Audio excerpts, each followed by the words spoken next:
Creative makeup కోసం I base అనేది ఎప్పుడు వైట్ టోన్లో ఫెయిర్ టోన్లో ఉండాలి. ఎందుకోసం అంటే మనం ఏదైతే కలర్స్ తీసుకుంటున్నామో కలర్స్తో ప్లే చేయాలనుకున్నామో సేమ్ ఎగ్జాక్ట్ కలర్స్ అనేవి మనకి వస్తాయి. ఐ బేస్ని బ్లెండర్తో బ్లెండ్ చేసాక సెట్టింగ్ పౌడర్తో ఖచ్చితంగా లాక్ చేయాలి. చాలామంది క్లయింట్స్ అడుగుతూ ఉంటారు, మేము బేస్ వేస్తే వాటరీగా ఫైన్ లైన్స్ వచ్చేసి క్రీజెస్ వచ్చేసి ఎందుకు అలా వస్తాయి? ఐలిడ్స్ పైన మాయిశ్చరైజర్ అండ్ ప్రైమర్ యూస్ చేయకూడదు. డైరెక్ట్గా కన్సీలర్తోనే కన్సీల్ చేయాలి. తర్వాత సెట్టింగ్ పౌడర్తో లాక్ చేయాలి. Lighter shader to darker shade cut crease పైన యూస్ చేస్తూ వెళ్ళాలి. ఏదైతే మనకి కట్ క్రీజ్ లోపల మనకి స్ప్రెడ్ అవుతుందో దాన్ని మళ్ళీ ఫెయిర్ షేడ్తో కట్ చేయాలి.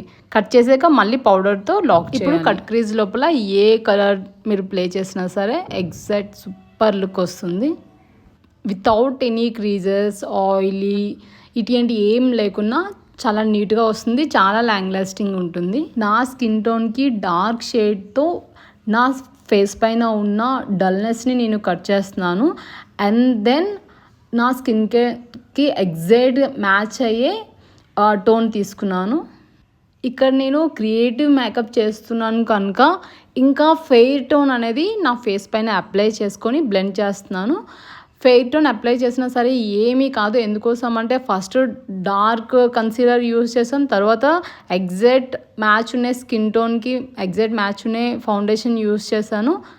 అండ్ దెన్ ఫెయిర్ టోన్ని యూస్ చేస్తున్నాను. చాలామంది క్లయింట్స్ ముస్లిం క్లయింట్స్ కానివ్వండి, కొంతమంది క్లయింట్స్ మనకి చాలా ఫెయిర్ టోన్ కావాలి అంటారు.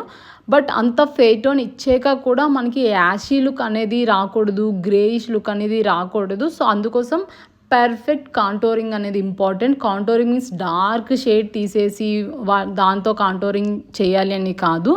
మన స్కిన్ టోన్కి 3-4 షేడ్స్ డార్కర్ తీసుకుంటే చాలా పర్ఫెక్ట్గా చాలా బాగుంటుంది. క్రీమ్ కాంటోరింగ్తో నేను ఇక్కడ కాంటోర్ చేస్తున్నాను.